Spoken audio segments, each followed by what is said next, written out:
Hello everyone, welcome back to Simplify Studies. In today's module, we are going to study about weather and climate. Weather refers to the atmospheric conditions at a place for a short period of time. It could be windy in the morning, rainy in the afternoon, and cool and pleasant in the evening. Whereas climate of a region is the atmospheric conditions experienced over a long period of time, say for 30 years or more. The climate of a place affects the lives of plants, animals, and human beings. It influences the clothes people wear, the crops they grow, and the food they eat. And the other difference is weather controls a small area like a city, and climate controls a large area like a country. But weather and climate are closely interrelated as weather is part of climate. In this module, we will study about the factors like the latitude and altitude of a place, then its distance from the sea, and the winds that blow over it, and how it affects the climate of a place. Now, let us first study about the temperature and latitude. Temperature is one of the prime determinants of the climate. Temperature depends on the heat received from the sun. The more exposed an area is to the rays of the sun, the higher is its temperature and vice versa.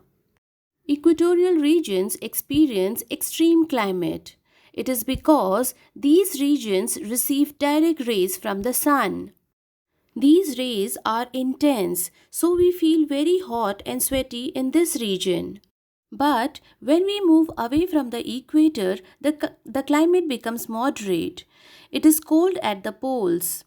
This is because the places located in this belt receive slanting rays of the sun and are spread out over a large area, so it is less hot in these regions.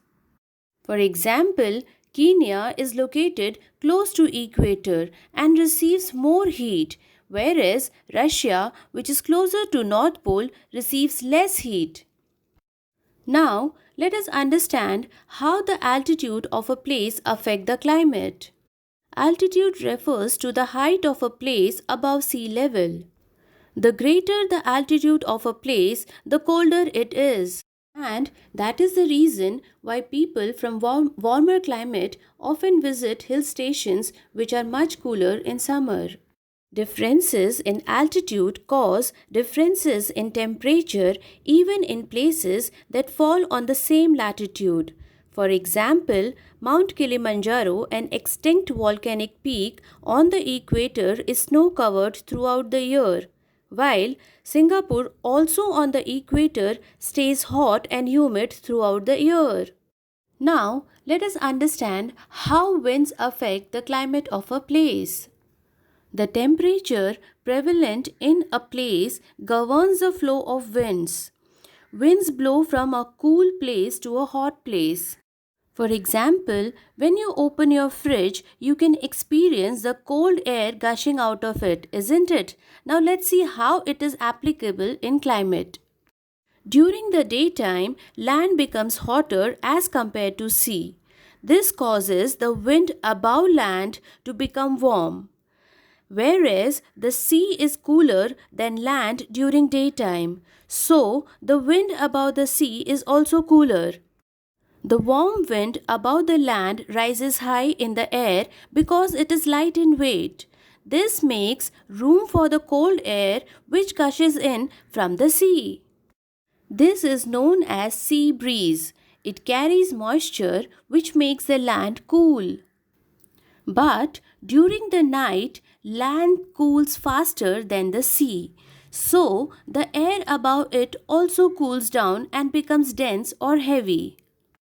As a result, a heavy pressure is formed. This causes the winds to blow outward towards the sea. This is known as land breeze.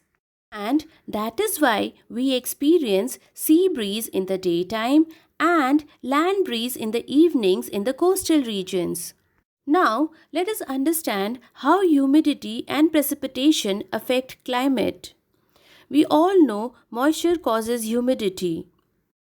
Humidity is the amount of water vapor in the air. When the humidity is high, we feel sticky, hot, and sweat a lot. When the humidity is low, the air is dry and our skin feels dry and our lips start chapping. Places near the sea experience high humidity because due to evaporation, vast amount of water vapor rises into the atmosphere from the surface of the sea. Whereas places far away from the sea have low humidity. Places where the humidity is high experience more precipitation, means rain or snow. So, hot and humid places like those lying along the equator have heavy rain, while deserts have very little humidity and therefore receives almost no rainfall. Now, let us study about global climate change. Global climate is the average climate of our planet. The Earth has witnessed many drastic changes in its climate since it came into existence around 4.5 billion years ago. Periods of warm climate have been followed by long periods of bitter cold. When large parts of the Earth were covered by sheets of ice, these were called the Ice Ages.